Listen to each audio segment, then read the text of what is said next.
గమనించాలమ్మా, ఇప్పుడు చేస్తే మీకు పుణ్యం కాదు. శుభ కార్యక్రమం అయిపోయినాక చేయండి ప్లీజ్.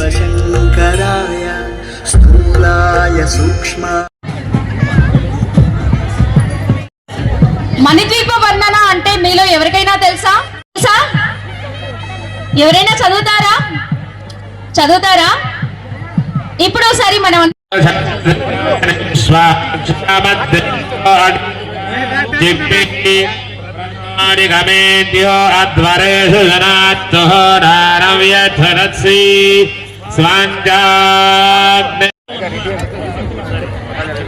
భక్తులందరూ కూర్చోవాలండి. అందరూ కూడా ఓం నమ శివాయ.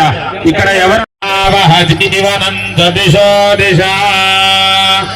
అందరూ కూడా దీపారాధన వెలిగించండి.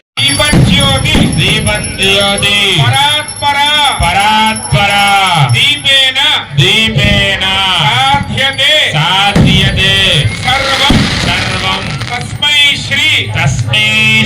అనుకున్నటువంటి కార్యాలన్నింటినీ కూడా సాధింపజేయగలుగుతామట.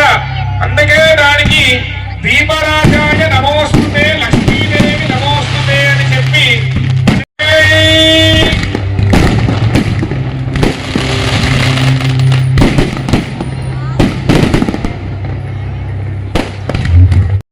సర్వ విద్యానామేశ్వర సర్వఘోరానాం బ్రహ్మాణి బ్రహ్మణో శివో మే అస్సుహరా శివో